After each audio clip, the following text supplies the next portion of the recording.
Keep up with AI, it's moving too fast. It's time to think differently about it. Welcome to the AI Readiness Project hosted by Kyle Shamim and Ann Murphy. They're here to help you build the mindset to thrive in an AI-driven world and prepare for what's next. All right. Makes me doing? dance every time. I'm doing good. How are you? It's such a bop. It's such a bop.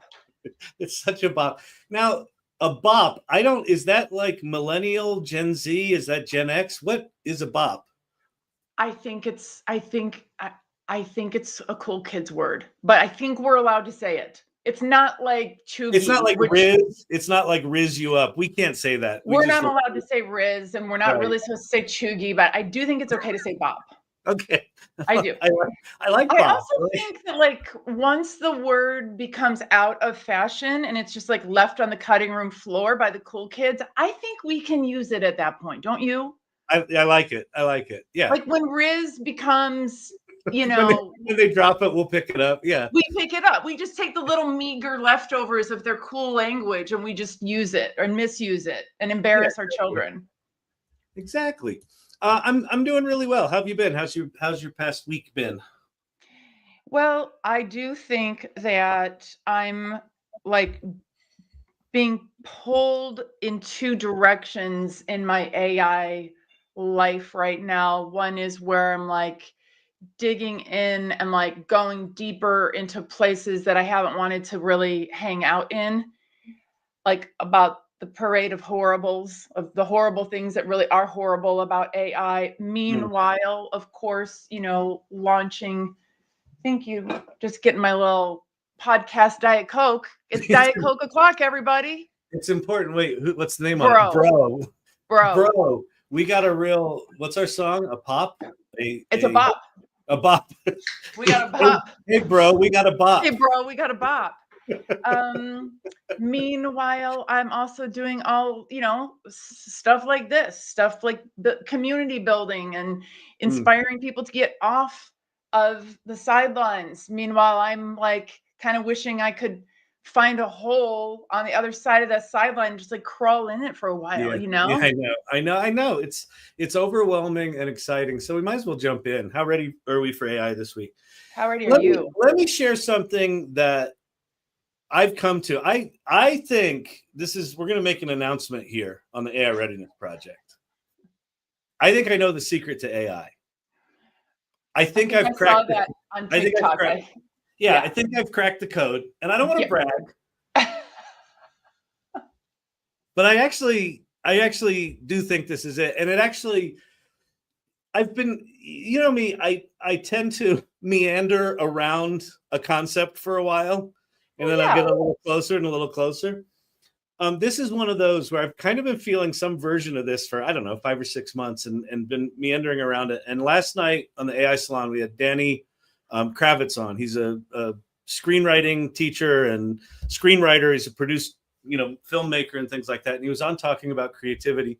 And he said something that just coalesced everything for me. And because he was talking about the relationship between you in the creative process and you using tools in the creative process. And he made a real clear distinction about being in flow creatively has nothing to do with the tools. And there was this real distinction. Mm-hmm.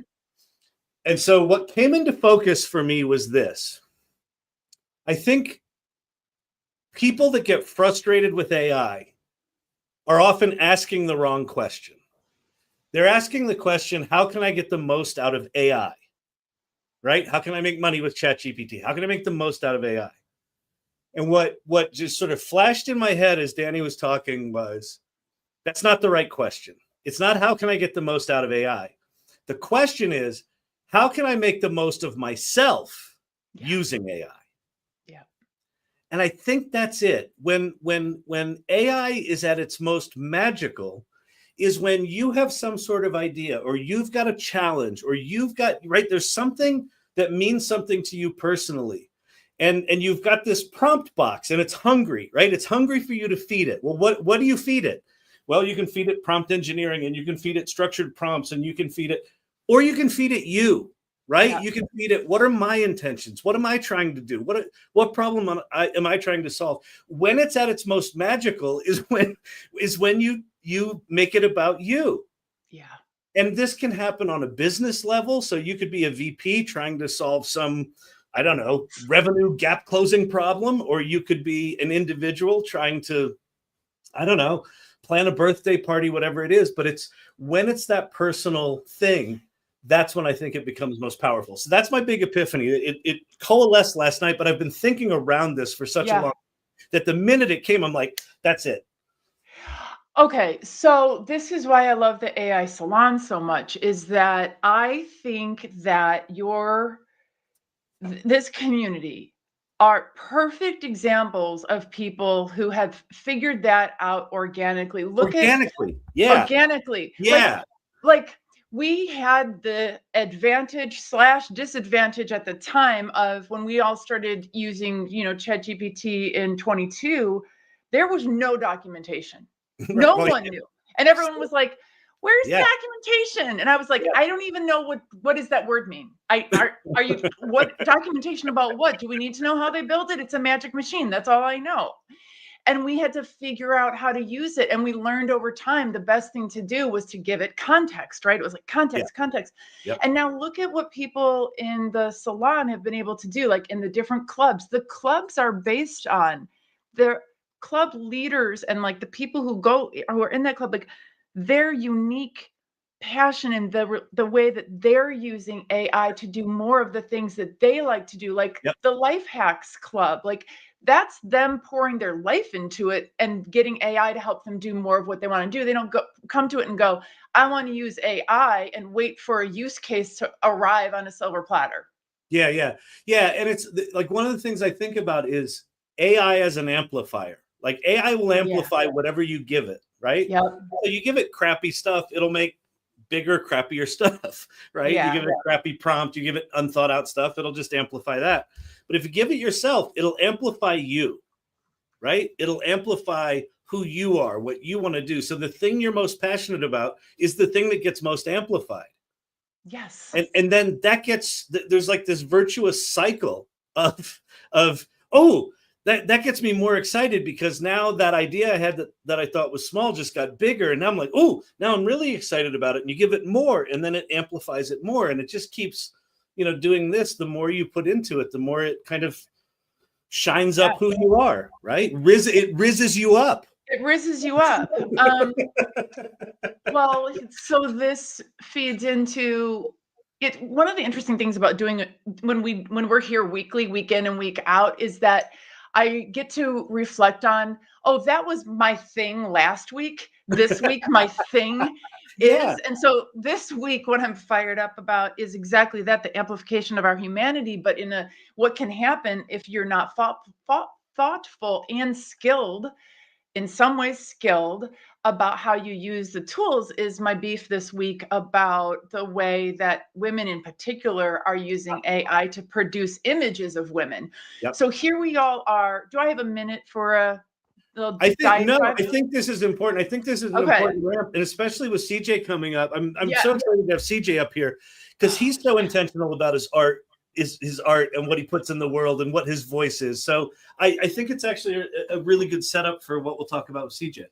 Okay. So you bring your own lived experience to the table, right? When you're working with AI. And sometimes you're very aware of what those are and you can articulate those things. Like you say, like bring yourself to it. Sometimes you can. And sometimes there's stuff that's just going to like slip in between the cracks. You're not even aware. It's like our unconscious bias, right? Right. Because the tool doesn't care. The tool doesn't care. The tool will take a lazy prompt and blow that up just as much as a well thought out one.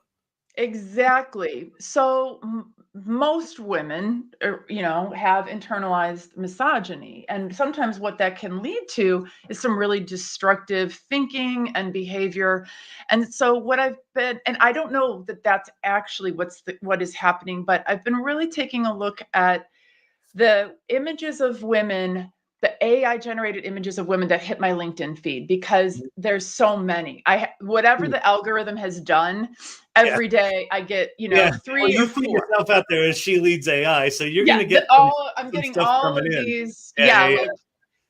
all of these women. And so I started to think, I think we talked about it maybe on here before. I was like, man, I don't know what to do. Like we've got all these AI generated headshots of people for our events. And I love that because I love the artistry, but also I do know that our participants want to know who's actually teaching the workshop, right? And then I started thinking about the difference between airbrushed photography, which of course all of our headshots are airbrushed within an inch of their lives. And how different is that from an AI generated image, right? So it's all a continuum. But now I did a Manus project this weekend, any excuse to do something silly on Manus. And I analyzed a bunch of the AI images that come into my LinkedIn feed against the proportions of Barbie and the proportions of a average North American woman.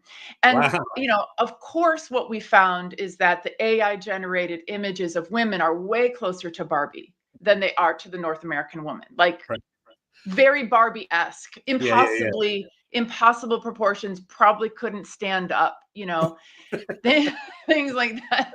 Barbie has a size 3 shoe. She's 5'9" and weighs 110 pounds. She can't stand up. I don't know what size shoe the AI girls wear, but it would need to be very big in order for them to stand upright. And so my beef here is that unless we do accept that we have a responsibility and that no one's going to come down from above and tell us you must use the following words while you're prompting, it takes some real critical self-reflection if you're going to generate images that might have XYZ impact on people, right? And this isn't stuff that's going to get flagged by the human reinforcement learning people. This is just imagery that's going to go into our brains, be consumed, and do what unrealistic images of beauty have always done for everyone. They're harmful, right? And so what I've been saying this week is, if you don't know how to do it, learn. If you're doing it without understanding the consequences, stop. Because That's great. That's great. Because the one last thing I want to say is that I haven't spent a lot of time worrying about like model collapse, but I do think about the volume of synthetic images of women that it's already back into it. Yeah, exactly. Well, that's and my then piece. I think CJ will have a lot to say on this, which I'm excited about. But I think there's also, there was a lot of talk early on about the bias in the model. There's bias in the models, and they were trained on, stuff that's not necessarily the right thing. And what you're talking about is a kind of lazy bias, which is if you're not conscious about what you're prompting, and there is bias in the model, then you're going to reinforce that bias in the model, right? So it's like if you're just going in there and saying, "Oh, I just want something pretty," and then out comes the kind of stuff that you're talking about.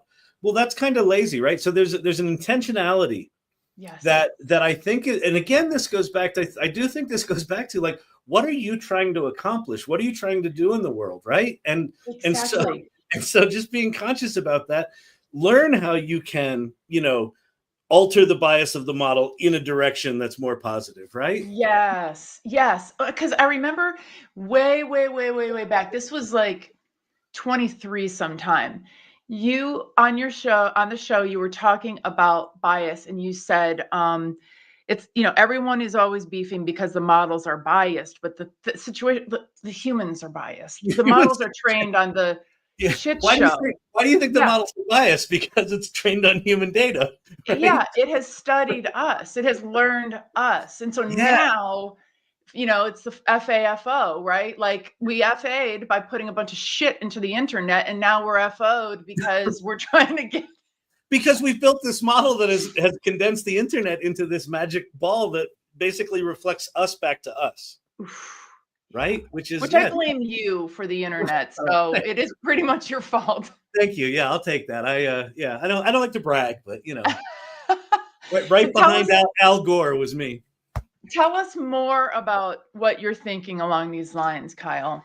Well, I mean, it's a relatively new thought. I mean, I just articulated it today, but I've been talking a lot about Rick Rubin and, find your inner Rick Rubin. And if you don't know him, he's a music producer, and his basic claim to fame is, I don't write songs. I don't work recording consoles. I basically just have taste, and I create songs that I like, and I don't think about the audience at all. Yeah.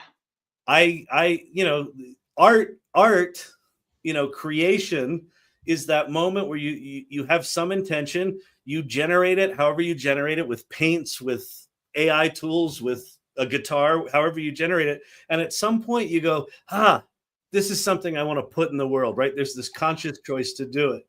And so I just for me, AI tools are so seductive. They are. That what they do is they kind of seduce you into thinking that they are the most important thing. And what that does, the destructive thing that does, is it makes us all the victim of AI. Oof, so true. Right? If I just say the AI tool's important, the AI tool is going to take my job, the AI tool is just generating shitty art, that means I've defined my relationship with it, that the AI is happening to me. Rather than me saying, hey, I'm a being with things I want to say and things I want to do. And so if we flip that on, what do I want this tool to do? Now we're using the tool as a partner, as a collaborator, as an amplifier of our humanity. Yep. That's where I think it's powerful. That's where I think it's magical. And you said it before. I think a lot of people in the AI salon have organically gotten to that place. I'm just now 2.5 years in. I've finally kind of articulated for me that if you fall into the trap of believing the hype of AI and give it the power, then you're at the mercy of it. And I think that's a bad place to be. So that's kind of where I am with it. So, okay, good. I think that is incredibly important to like crystallize that and to help people understand that that's the way that it is, not the other way around. So, because the people who are coming, like organizations who are like, I don't know, I just know we need to do AI stuff. Yep.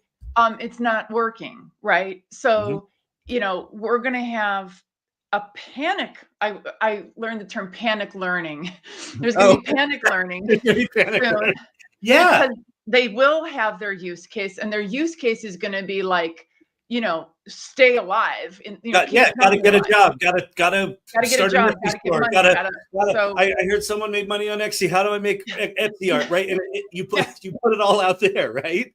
Yeah, you're right. Yeah, panic education and panic entrepreneurship. Panic. Oh God, panic. Look, the poor panic entrepreneurs. Oh my God. I just, wow. It's rough. It's rough. Start with like opening an Etsy shop, and then like see if you like that. If you like selling stickers on Etsy, then you're allowed to try to continue being an entrepreneur. Other than that, just apply for jobs. yeah, exactly. Well, so let me kind of tied to what you just asked. Let me sort of shore up a thing I think is worth paying attention to this week. So I think last week I talked about this, that the VO3 tool, the video tool from Google, is a really big deal. Mm-hmm. And so what I've noticed in the week since it's come out and since people are putting things out there is that there are two kinds of work being put in the world. And I think, like, now that I'm noticing it with VO, I think this exists for all work. And again, this is very tied to what CJ is going to talk about. Pay attention to those people who post, look what VO did. Oh. And it's a little clip, versus those people that say, I had a story to tell and now I can tell it. Yeah. And they put together a story, and sometimes they're short, sometimes they're longer. But there's just a fundamental difference between the people that are saying, here's the tool, yes, and people that are saying, here's my story that I want to tell, and now I have this remarkable tool to tell it with. So for me, that's the thing to pay attention to is, and like, I think it even goes to, and to your LinkedIn feed, I think it even goes to this. probably within all those, AI generated women coming in your feed, there are probably some that are right, that you're like, ooh, those feel right to me. Follow those women, right? Yeah. Maybe unfollow the other one. Like you can start to curate, start to pay attention to who are the storytellers, who are the people that are engaged as storytellers, humans, right? That are putting themselves in the world, and start paying attention to that. So I don't know if you remember this, but at AI Festivus, CJ had us, he said, this was, pre-demo. He said, I want you to close your eyes and tell me what you see. That's the beginning of the story. Yeah. Okay. Yeah. And what you see is, and then it's implied what happened before and what happened next. It's really, and then he showed us, how he used his I forgot UI. about this. Yeah, this is good. And it was a great reminder to actually first touch base with yourself. Yeah. A quieter, deeper kind of reflection moment before you even put your hands on the keyboard or turn on your microphone to talk to it. What is the story that you're trying to tell? Let's get in the ballpark, right? Yep. So you have your own point of view. I realized the other day, we always talk about taste and curation and having a point of view, and how those are the things that are going to stand the test of time. And I realized how, for some people, how unfamiliar it might feel to develop a point of view, because no one has ever asked them what their freaking point of view is. Yeah. And now, And the challenge with AI is that because it is so capable, those people who've never really looked there about their point of view are going to generate stuff that for them looks like it's great stuff. Yeah. But when you compare it to all the other crap out there, it's just going to be the noise at the bottom. Yes. And the work that's going to rise up, and this is not just about creative work. This is about people who vibe coded applications. This is about people that have put together business plans and marketing plans. Those people that do it from a considered place, a place of intention, a place of of clarity, of self-reflection. That work is going to elevate above the noise. And the noise is just going to fall to the mean. Like you said, if you just put in a lazy prompt about women, you're going to get all this same sort of schlocky, destructive crap. Right. And but if you know what you're trying to accomplish, if you know that what you want to be able to share. Oh, Roger Scott, by the way, his artwork is in CJ's magazine. It's beautiful. Oh yeah, Roger's amazing. Here's the thing I did with the tool. Yeah, exactly. Here's the thing I did with the tool is more likely to show the person behind it. Yeah, it's like it's cool in a way that sometimes you can make something out of almost nothing, right? Mm-hmm. But when you, there's Rachel, the pause in AI. Yeah, exactly. Yeah, it is because AI is so fast. Take a moment, right? Take a breath. What am I trying to accomplish? Right? That's great. Love that. Oh, the nice people. Let's just say hi to the people for a second. Brian, Whitney, Vicky, Roger, the other Vicky, Marisol's here, Pamela, Authentically Joe, Rachel, Zipsy, Roger Scott. It's so good to see everyone. Yeah. Hi, Gareth. We have such a nice little community here. Thank you all for showing up for us. You're so wonderful. It's so good. I'm not leaving my office. Lisandro, good to see you. So anyway, this is, back in the early days of the web, a lot of the people we talked to be like, I need a website. And like, one of the questions we would ask is, well, why do you need a website? What are you trying to accomplish? And it's like this week, this coming into clarity for me this week is just a reminder that like nothing changes, right? That when new technology comes along, it's really easy to get seduced into it. I need AI.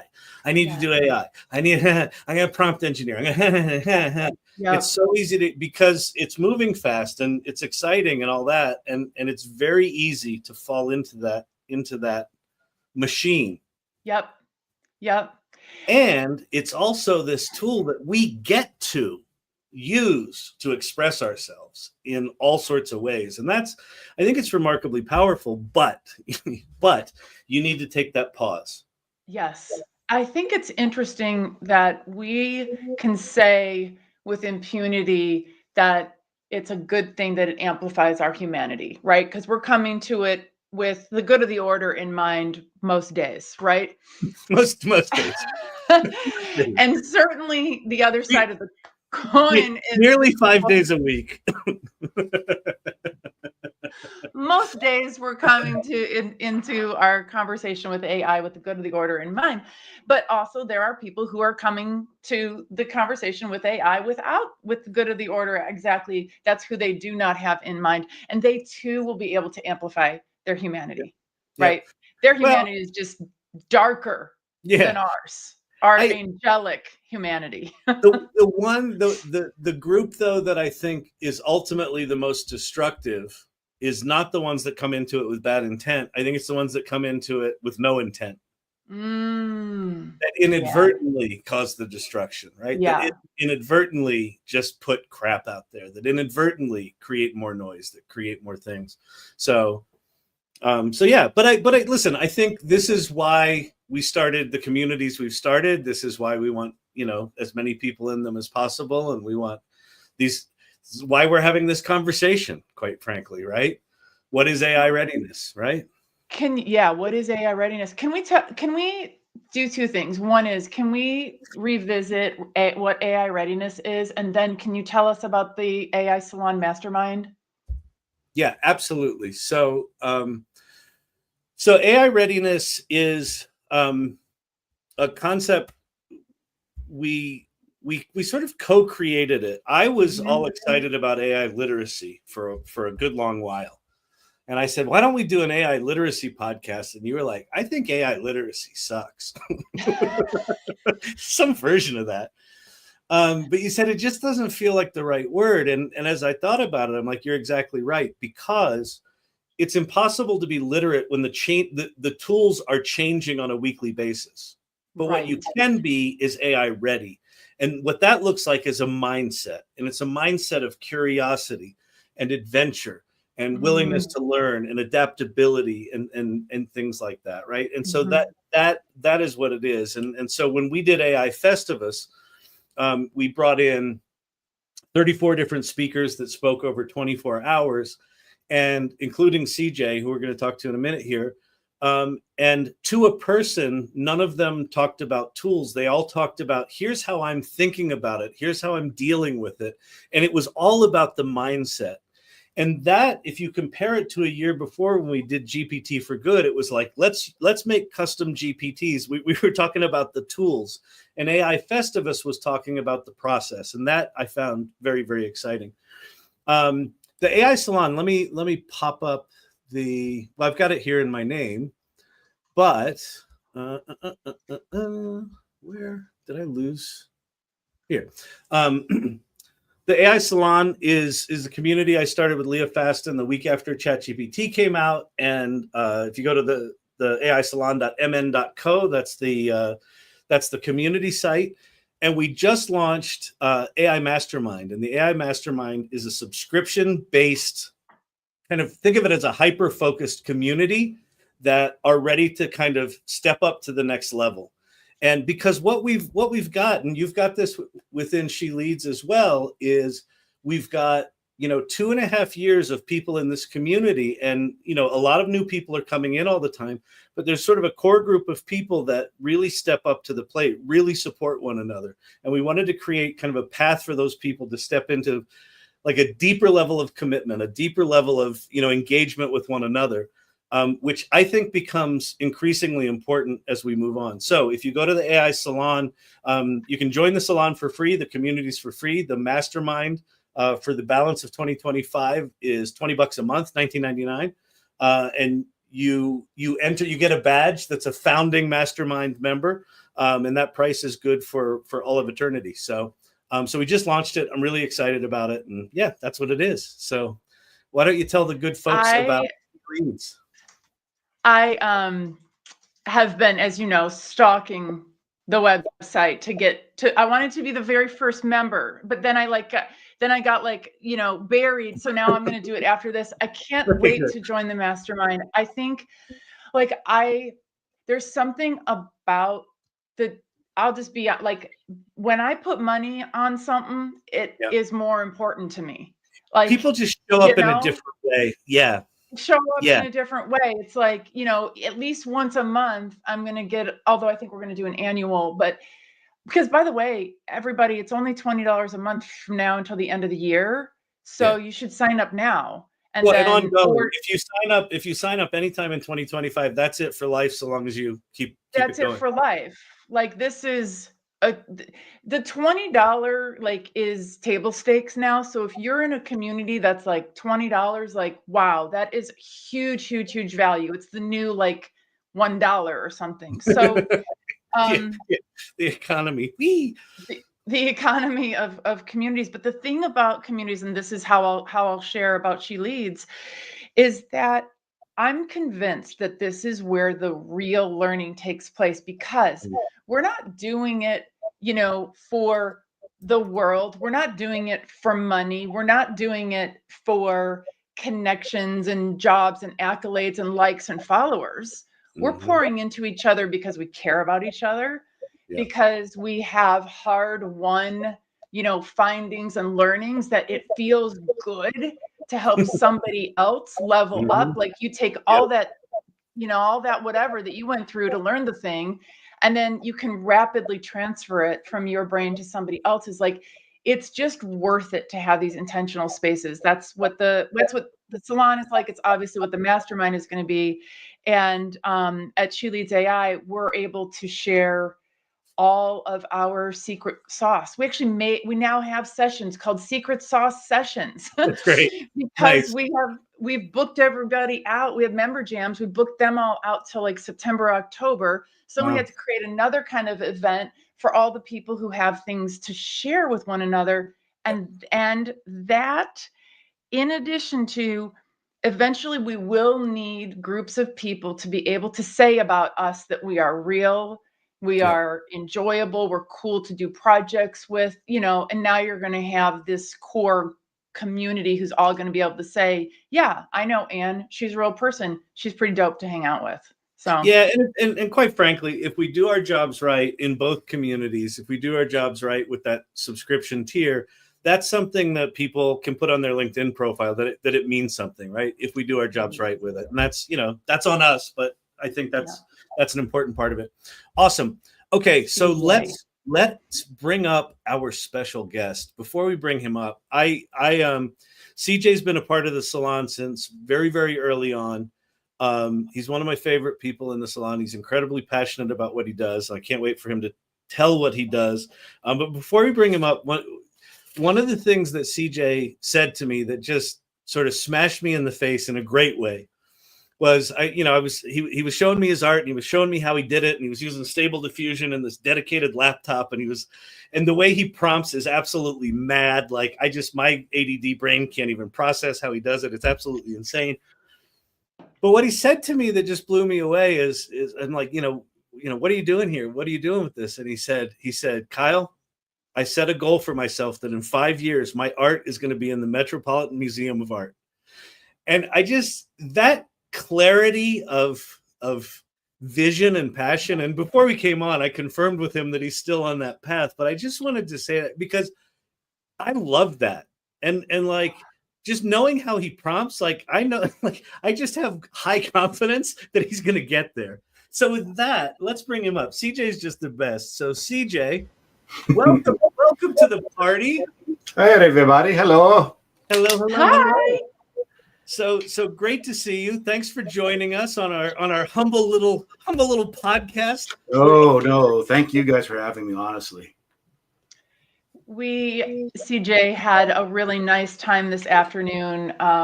Kate Rivera, who works with us in our company and She Leads AI, and we went back and watched the YouTube recording of your session at AI Festivus and went through the transcript to pull out some of the nuggets, because I remembered that you said something that struck me about how we are all artists. Hmm. And what you said, the quote that like just, I don't know, like really hit home for me was you're at that we are all artists and we should sign our work.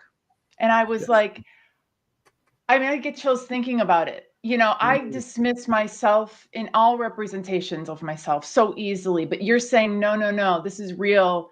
You should sign your work. I was like, that's CJ. He's a good one. He's a good one. So that's awesome. I mean, so tell us, I mean, talk to that, but also just, tell us who you are and what you're up to. Yeah. All right. I'll give you kind of the little TLDR from me. I'm a Gen Xer, born in the Southwest in Mesa, Arizona. Always had a penchant for performing and telling stories, and that's where my first career started. Was starting on stage in front of a camera, telling stories, and I was into movies, television, all the type. It basically, if I could be on stage somewhere trying to tell a story or a joke, that's what I was for the longest time. I switched careers when I had a really great mentor tell me that the challenge for me is now to tell a story on one single sheet of paper. So tell a 5-minute story, a 20-minute story on a single sheet of paper. So I re-enrolled back into college, got my degree in graphic design, and with the emphasis on storytelling and photography. And it just became kind of my love. And then when the artificial intelligence community kind of blew up and this whole thing called ChatGPT and Stable Diffusion and all of that started, I realized that there was a way for me to take technology and take all of the stories that have been brewing in my head for decades and actually get them out onto a screen or a piece of paper better than I could do just solely on my own. So I use the technology to enhance the artistic stuff that I had that was there already. And so I just became a storyteller through a different medium. Very nice. Very nice. And talk about the goal you said. I mean, I probably butchered it, but no. But talk to me I'm even fascinated by what led you to make that declaration. That's it was I have the highest regard for all of the art forms, no matter what they are. I have members of my family that are artists in a different vein than I'm an artist. And I said, when looking at some of the things, the people who I really admired, the people who inspired me, Glenn Friedman, Aaron Draplin, Basquiat, looking at their avant-garde work and what they put together, I said, this is what I want to do. I want to somehow be able to tell my story. It's one of the particular ones that I have, and have that for other people to see, and have people to realize that it's not about the tool, it's about the narrative. It's about what you're trying to put out there, and not basically what did I use to do it, but what is the story. And that's what got me interested in MoMA. And I put that declaration out there, and then I went to the digital tools just to kind of craft up the timeline. And I realized it would take me about 5 years to really understand what it meant to be in MoMA and understand how to tell my story effectively. Yeah. And I'm into year 2.5 right now, and it's going well. My plan is going well. I'm learning a lot. It's a self-reflective journey that I've been taking, and a very humbling one too, to see some of the people and what they do. There are some people online that I've struck up friends with. They're absolutely incredible artists, digital as well as generative, that absolutely blow me away. And every day they push me and challenge me to get a little bit further into what I try to do. Mm-hmm. I don't know if you were listening when Anne was talking about the women prompting Barbie women. Can you talk about telling your story? I know you talk a lot about, diversity, bias, things like that, and wanting to express who you are, how you are. Can you talk to some of that because that feels like such an important conversation. You know, it really is your work, you know? Yeah, it really, really is. When these tools first started, you know, it's very male cis dominated as far as what you could produce. And there was really nothing of diversity whatsoever in the tools themselves. So when people put the things together, if you asked for a doctor, you usually got a white male doctor. If you asked for an athlete, you got a white male athlete. And it took a lot of grassroots organizations to really have these conversations about art needs to be very, very representative. And not only does the art need to be representative, I think those of us who are not white and based in a different culture, and those of us who are not male, not us, but just those of us in general who aren't male, need to really jump into this to tell that story and tell that narrative and change what art looks like when it comes to the technology and the digital aspect of it. Growing up, computers, if you went to a computer con, it was just a bunch of men standing around smoking cigarettes, talking about computers and COBOL this and Fortran that. And artists are not always going to be like that. And I think that, you know, if you're out there and you don't look like the majority of the population, I can almost guarantee you there's a story that you have to tell. Experience. And this is a great tool for you to start exploring how to tell that story. Yeah. How's been your and Anna, I'm sorry, I'll let you ask a question. No, that's go for it. But you kind of set it up, but I would love to understand from you, how have the tools evolved? You said when you started out, it was hard to get them to do anything. Sounds like it's gotten better, but what's the state of your ability to tell your story today versus where it was? Well, it is a give and take. It really was about intentionality in telling what my old professor would call the stupid computer what to do. You know, if I just said, give me a doctor, it would probably give me a white doctor. So the intentionality is, give me an African-American male in his 60s with a goatee and salt and pepper hair. It's really about intentionality, and the tools themselves are just what they are. And people have been making the tools stronger. They've been making the software better and more intuitive. I still see, if I still right now were just to type in, give me a CEO, I would more than likely still get the prototypical white male 45-year-old in a suit. So when it comes to how I use the art, I have to be very intentional in what I'm putting out there. Beautiful. I know that we share a friendship with Kim Offord. Kyle, can you pin my comment that I just commented, because I dropped her link. I know this makes our episode somewhat less evergreen, but I wanted to point out that, you know, Kim obviously has this perspective as well of like, if you don't look like what is currently deemed to be the majority, right? You have a story to tell. And she wants to hear it. And tomorrow is the screening of her AI film contest winners. And that was the premise of it, was tell your story from your lived experience. I cannot wait to see what bubbled up. That's all day tomorrow. You can RSVP there. It says /swag bag because she's giving out swag bags of digital products, and we included something, and it's really good. So it's from 12 p.m. Central to 8 p.m. Central tomorrow. So beautiful. Yeah. Beautiful. All right. So shall we jump into our questions for CJ? Yes. I have been studying all night for the questions. You will be judged and graded on these, and there is some wagering. Oh, awesome. I'm down. Insider betting. Let's do this.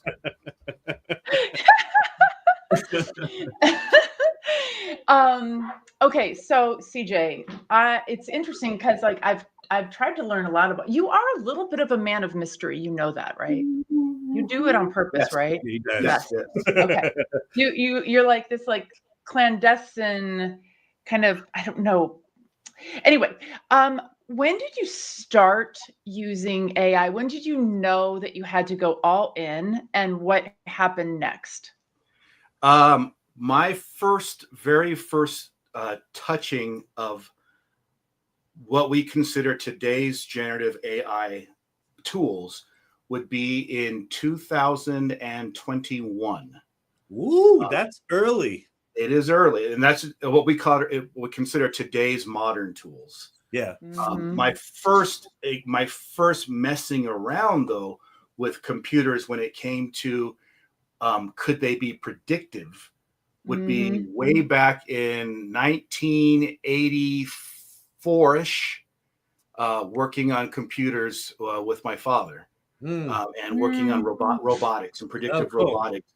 But Oh. I started with this journey in 21, and I realized about 2 hours into my first prompt that this was going to be the way that I was going to tell my story effectively. Really? Wow. 100% bought in, and I jumped in and I watched every YouTube video that I could possibly find, and I reached out to the people who were doing YouTube at the time. They were learning at the exact same time as me, so it was perfect. It was this symbiotic relationship where they would teach a little bit of a thing, I would learn it, I would go back with comments, they would do another broadcast on YouTube, and then there's a couple guys, I'll mention them later on, that also we all jumped in at the same time.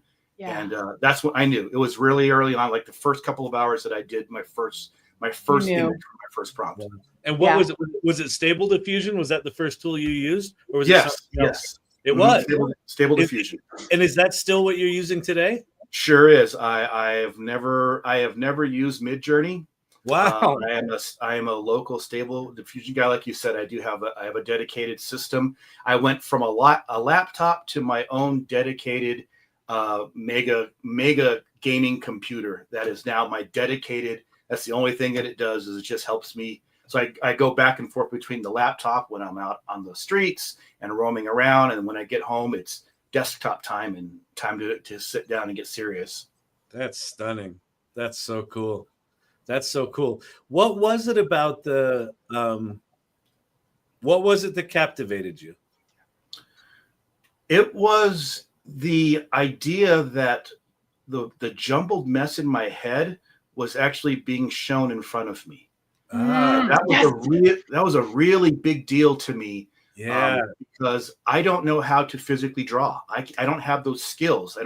My family has those skills. I do not. Yep. But so the idea that I typed in, small boy alone in a corner of a room, and I saw it and I went, oh, that's so close to what I was thinking. I wonder how I can make this look like what I'm actually thinking. Yeah. Wow. Yeah. I felt mine was kind of like that too, CJ, where it was like, I felt like I could see what I really thought finally. Mm-hmm. Yeah. Right there. This is what I'm really thinking. Who knew? Because I couldn't put it all together. Right. There is a kaleidoscope of dreams and visions and colors that are going on in my head and in the back recesses of my subconscious at all times. Yeah. I'm always trying to get out. I always want to push that out to the forefront. If anything, it's cathartic for me to see what am I thinking about and how it looks. Yeah. Right. Self-analyze. Oh my gosh, I have issues with my father. By looking at images and things. I sometimes think we have a narrative about what our through line is, and what I've learned is that I actually think that my through line is something that I don't know what it is right now. You know what I mean? That unknown is wonderful. Yeah. I don't know it, and I'm discovering it as I can watch my own thoughts and watch my own thinking, kind of like watching a movie, because it's coming through me and it is me, but it's then going through a process where I can now see it more manifest and get to know myself more so than I did before. Yes, I'm finding out things about myself I didn't know especially over this past 6 months of deep diving into some of the issues and the themes that I have. Finding out a lot that's coming out just in the art itself. So cool. That's fascinating. So cool. Yeah, I find myself, because I do it on my lives a lot, where I'll go into it with complete unintentionality. I'm just like, here's the thing, you're right. And then all of a sudden something will be generated that like speaks to me. And I'm like, ooh, that's me. Right. And that'll force me to run down a rabbit hole. So sometimes I go in with intentions, but a lot of times I'm just sort of surfing the latent space, and then something will emerge out of it that I'm like, that's a something. Right. So yeah, fascinating. Okay, so we've got 3 questions here. So I'll take question number 2. So based on your area of expertise, what is a trend or some trends that you're seeing that you're paying attention to? Beautiful question. So in the circles that I run in, the biggest trend that I'm finding is surrealism. We are coming back to this beautiful world of just weirdness, because at the beginning it was all about, how do I make everything look real? I want a person who is shining and not textured and the light. And now it's all about crazy weirdness. There are 2 guys. I'm going to put them out there real quick for anyone out there who wants. Brian Allman, Almon, and Hari Ren, Harien. Surrealists to the extreme when it comes to art. And I find that's a trend that is running with a lot of us who started around the same time. We're really starting to explore. Spell those again. I want to put them up on screen. It's Brian Allman, Brian with an I, and then Almon. Shout out to my Florida guy. Yeah. And Hari Ren, Harien. 2 fantabulous artists that are pushing the boundaries. Hari Ren, 2 words. Sorry. But that is correct. Like that. Right. So that with Hari Ren is 2 words. Yes. Great. But they inspire things like this out of me, and we go back and forth about surrealism and telling a story, kind of like like Dali would tell a story, or not Dali the tool, but Salvatore Dali. Yeah. And some of those conceptual artists, Basquiat's, and just we're getting crazy. And so I'm noticing that as a fringe trend, but one in the circles that I'm in right now. And it's one that's sucking you in? Yeah. Oh, yeah. Very much so. Yeah. So talk to me about the relationship.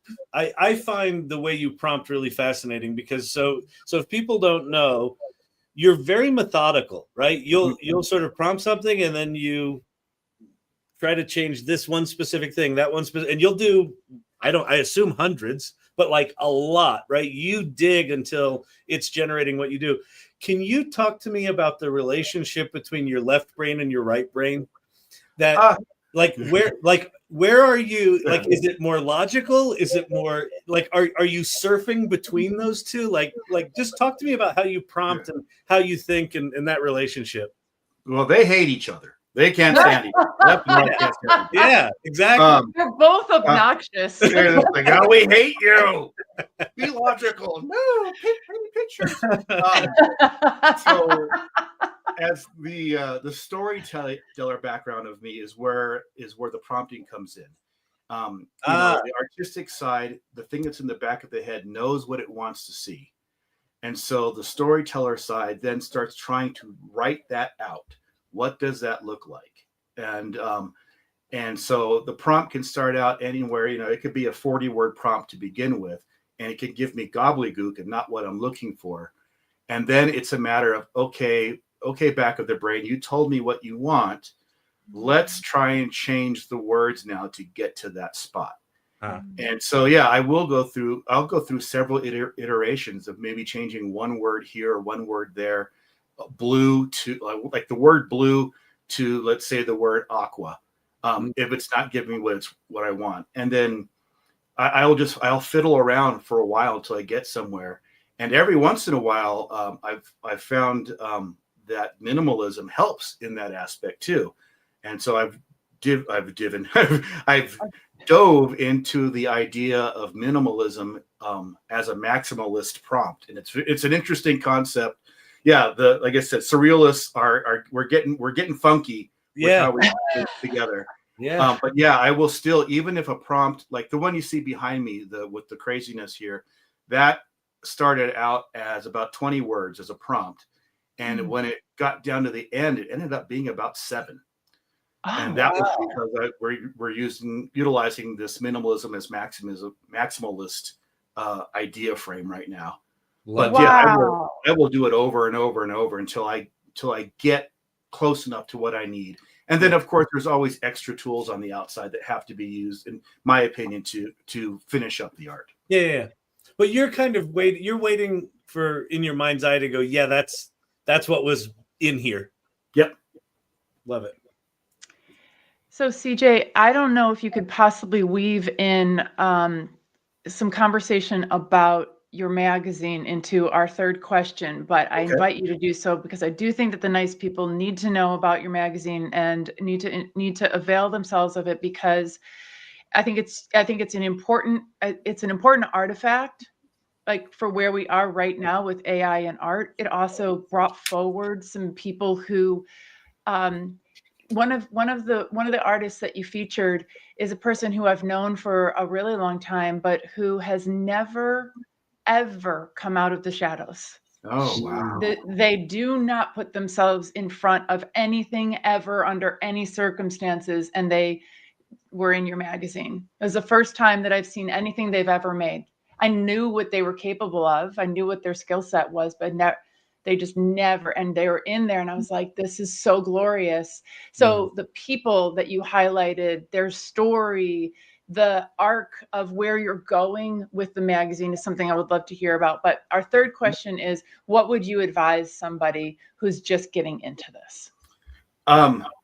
Okay, so you just said it almost to a T. Putting yourself out there is the number one thing you can do. All art is valid, no matter what it is, whether it's a crayon drawing or it is the Sistine Chapel. Anything that you do is a valid piece of art. It's all about your exploration and what you want to tell, the story that you want to tell. Generative Grammatic, when I put it together, was about that. It was about letting everyone tell their own story. If it was one image, 5 images, a series, whatever it was, because it's all viable. And it wasn't about, is the artwork good? Is it bad? It was really about, who are you as a person, and how vulnerable do you feel like being today? Right. I mean, all artists, when we put up something onto a piece of paper or a screen or a prompt, we are becoming more vulnerable human beings than we've ever been, because we're taking a piece of ourselves and we're entrusting it to not only other people to look at, but we're entrusting our own selves to look at the art itself and really delve into who we are as a person. So my big advice to all of you out there is just start doing it. Honestly, just find whatever program that you think is the easiest for you to use. Type in something that's in the back of your head, close your eyes and just imagine any sort of thing, type it in and see what you get. And then from there, just start moving forward. Yeah, just keep playing. Here's one that people are not doing regularly, doing art. When do you know it's art? I think the minute that you go, oh, that looks nice. Or you go, beautiful. Oh, that looks interesting. Or you go, oh, that is ugly. Because art is all 3 of those things. I have a relative who is what I call a trash artist. And I think the art is just, it's a bunch of trash, but my God, it's art. Someone put their thing out there and said, this is art. And I went, yeah, you're absolutely right. It is art the minute that you see it and go, that is X, Y, or Z. That's so pure. That's so beautiful. Like that. It is. It's like when I'm doing the thing where I go in with no intentionality and one thing jumps out at me, it's like, that's the moment, right? Where it's like, whether you intended it or not, it's like, sometimes you're like, ooh, there's one. I think we sometimes confuse art with commercial viability. Yes. That sure, someone may not buy your one line on a piece of crayon, but someone may buy that all white canvas that's called the polar bear in the snowstorm. Right. Yeah. Right. Yeah. And that you can't, then it's out of your hands, right? Mm-hmm. That's very pure. I love it. Well, this has been awesome, CJ. Yeah. Thank you for So having good. me. Thank you for being here. Amazing. Well, thank you all for hanging out. I hope you had a good time. ADHD art. Yes. Yes. Yeah, do that too. Go all the directions. Why not? Mm-hmm. We can now. Awesome. Well, I hope you come back soon, and thanks for hanging out with us. Really appreciate it, CJ. Thank you. You're very welcome. Thank you, CJ. You're the best. Stop Thanks, it. Authentically Joe. Thanks, everybody. Bye, everyone.